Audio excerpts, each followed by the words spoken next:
What's going on, everyone? It is your local favorite Parcero here, and Parcero Philly. And guys, it has been a fun 2020 so far this year. A lot has happened. Of course, the whole joining of Philly Sports Network.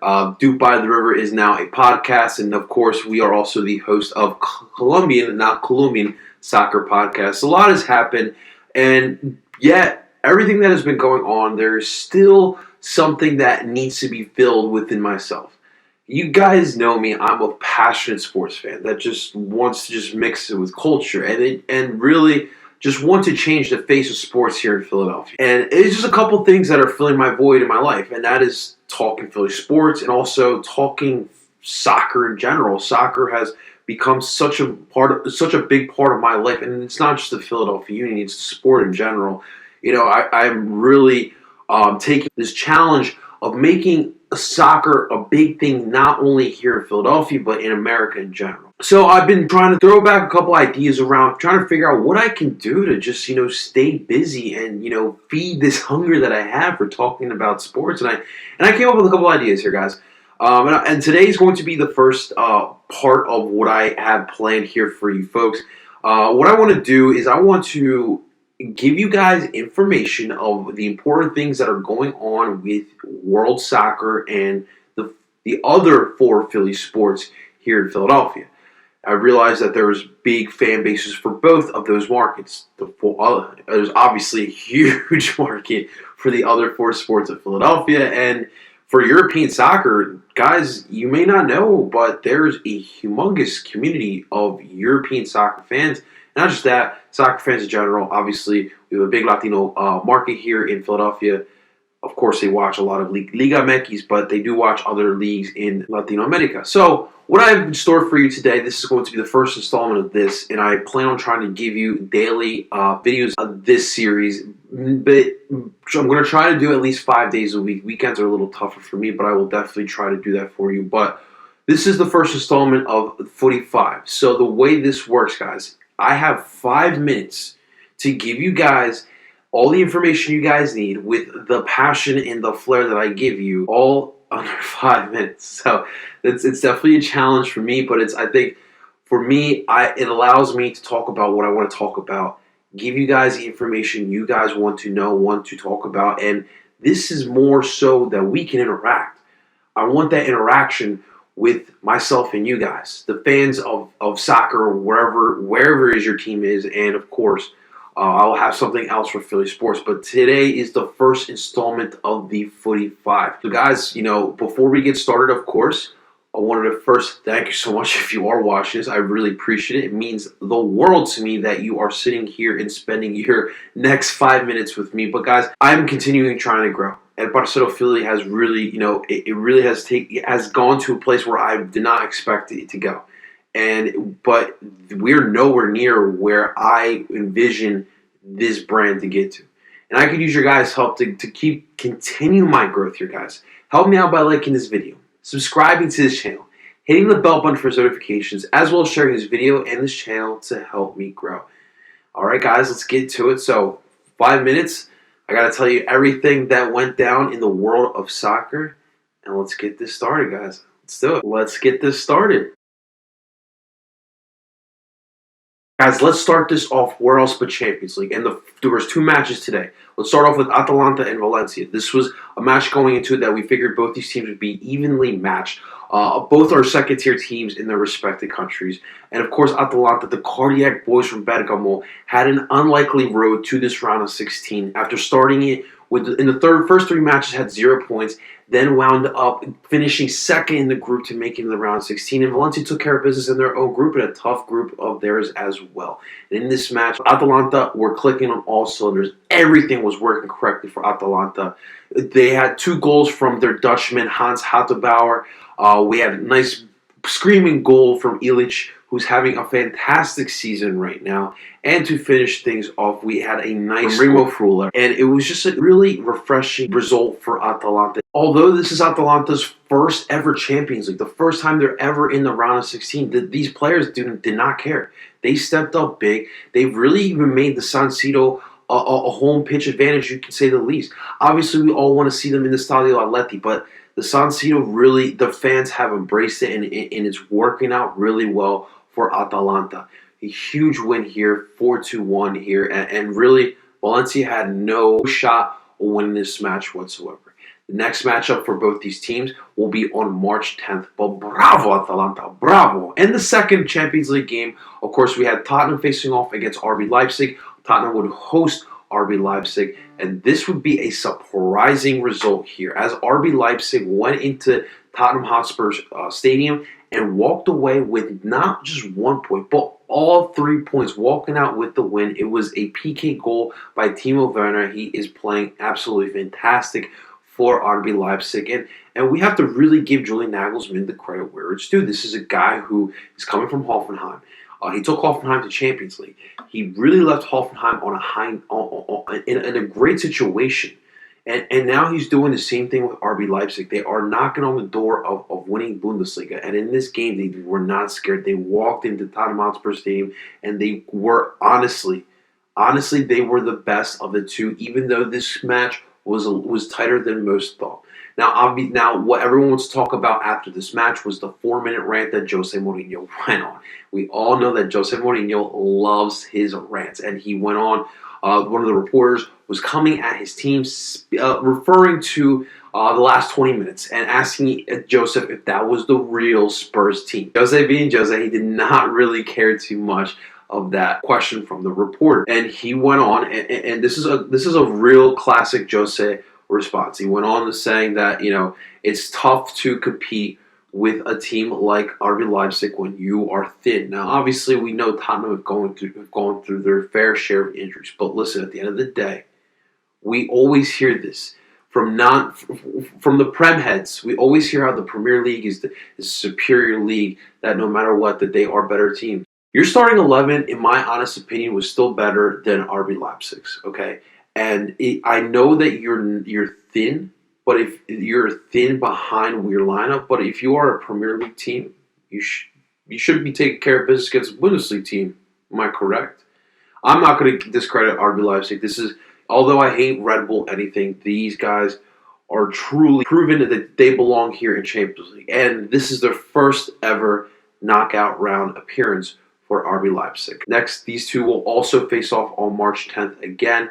And hopefully Josep gets this team together. He looks like he is losing this team little by little, but we will see. All right, guys, let's move on to the Premier League, because we actually had action here in the Premier League as Manchester City was facing off against West Ham. And this, of course, was a match that went under the radar because we had Champions League play. But Manchester City, of course, the focus, the soccer world has been focused on them. We all know the sanctions that came down on them, the 2-year ban from Champions League, and we wouldn't know how they would handle this. This was the last match of the Premier League week, and although they received those sanctions, and definitely that's been on their minds, they had to deal with the controversy of that. Manchester came out and they played well. They won this game 2-1. Kevin De Bruyne played extremely well. A lot of rumors have been linked to him. He's getting a little older, and with 2 years of no Champions League, you would think that my man would want to get out, but he might have proved a little something, because he had a nice game. He had a nice assist on the corner that Rodri put in the back of the net. He would have himself a nice goal as well. Manchester City trying ever so dearly to catch ground with Liverpool, but let's face it, that race is over. Manchester City, big 3 points after a week from hell that they had. All right, guys, let's move back. Let's come over to this continent here in North America, because we have CONCACAF Champions League. The CCL fever is here. And for most of us MLS fans, Canadian or American, whatever you are, it's never a fun time dealing with this tournament. The night before, saw Atlanta United drawing Motagua 1-1. We also saw LAFC unfortunately losing to Lyon 2-0. That was a bad result. And then today, we had one MLS club facing off in this competition. We saw Montreal Impact facing off against Saprissa. This was, of course, the debut of Titi Henry as the manager of Montreal Impact. And this is a different-looking Montreal Impact team than what we have seen over the last couple seasons. Montreal actually showed out, and they looked good in the first half. They were up 2-0 at halftime, and at that point you would think They had this wrapped up. Let's head back to Montreal. No, sir. They got a rude awakening to a good Costarricense football team. And Saprissa showed up, and they did take advantage of a Montreal team that dealt with 2 injuries and got 2 goals of their own and walked out, and they got a point out of this, heading back to Montreal. Kudos to Saprissa. This definitely was a great result for them. And shouts out to Saprissa. Shouts out to Christian Polanco of the Cooligans. I saw that you guys were down there for tuning into that game. Definitely that is some great action because, CONCACAF Champions League is so underrated. I know for MLS fans it's a little agonizing to watch, but it is some great atmospheres that we have in Central America. We already know what we see in Mexico week in and week out, but definitely a great showing by Saprissa. And for Montreal, I will get to the real reason why MLS teams have difficulties playing in this tournament, but it was a hostile environment, and they had the lead, and they squandered it away. And Titi Henry, it was interesting what he said at the press conference. First off, shots to Titi, knowing 3 languages, but he was happy with what he saw from the guys. And the thing is, this is the problem with this tournament here. It's tough to compete in this tournament when a lot of these teams have already played significant soccer before this tournament. Teams like Montreal, Atlanta, and LAFC only just did preseason. And there's only so much you can prepare yourself in preseason when you have to travel to these hostile environments and face off these teams who already have some seasoning on them. And it is tough to win this tournament when you haven't even played a freaking game in your own season. So that's definitely a difficulty, and that's the reason why Titi wasn't so upset with the result from dealing with the fact that you haven't played a lot this year to play in this significant tournament. You have to travel to these environments that are tough to play in. And as well, they dealt with injuries, so that's not easy for them to overcome. So we'll see what happens with Montreal. The other results today, we had Alianza upsetting Tigres. Alianza is from San Salvador in El Salvador, and they beat Tigres 2-1. That's definitely an upset so far. The biggest upset, I would say, within the tournament. And right now, as we speak, Comunicaciones is tied right now with Club America 0-0. All right, guys. Before I sign off, I want to talk about a funny story. Amateur league out in France. There was a little outburst on the pitch that went onto the parking lot of outside the ground. One thing led to another, and one player bit off the dick of another player. I'm not kidding. This is literally what I read, and I was trying to find some sort of soccer story I wanted to tell you guys, and that really popped up, and I of course I had to tell you.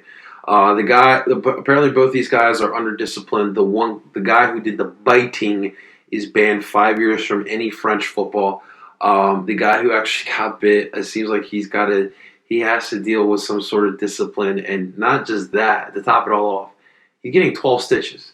So I'll pray for my man because he's not having a good week. That's how it's getting to now. We went from flopping to biting dicks off. I love where this sport is going. All right, guys, that's all I have for you. Just beat the timer of 5 minutes. So that's all I have for you guys. In the comments below, I really want to talk to you guys about this. I want these to be interactive as much as possible. So definitely, guys, in the comments below, let's talk Champions League. What were your thoughts of the Atalanta victory, and what were your thoughts on the RB Leipzig victories?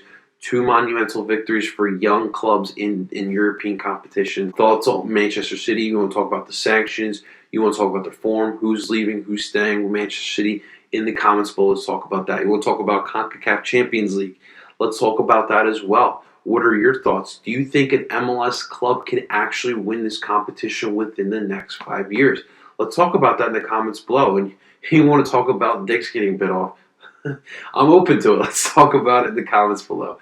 Guys, as well as putting your comments in the comments below, share this, guys. I want to reach as many soccer fans as much as possible. Share it on Twitter. Share it on Facebook. Share it on Instagram. Send it to your buddies in a group chat. Put it on that WhatsApp group chat if you got that. Just put it on Snapchat. You got MySpace, put that on your MySpace feed. Like, share this video. Want to get this to as many eyeballs as possible. Help me grow, guys. And you can also help me grow by liking this video, subscribing to this channel, and hitting those bell buttons for notifications. Not only do I want to hear your reactions to what we talked about today, but I want to hear your feedback as well. What do you want to see from this channel? What do you want from El Parcero Philly? Let me know in the comments below. That's all I got for you guys. This was your Footy 5 for Thursday, February 18th, and I'm El Parcero Philly.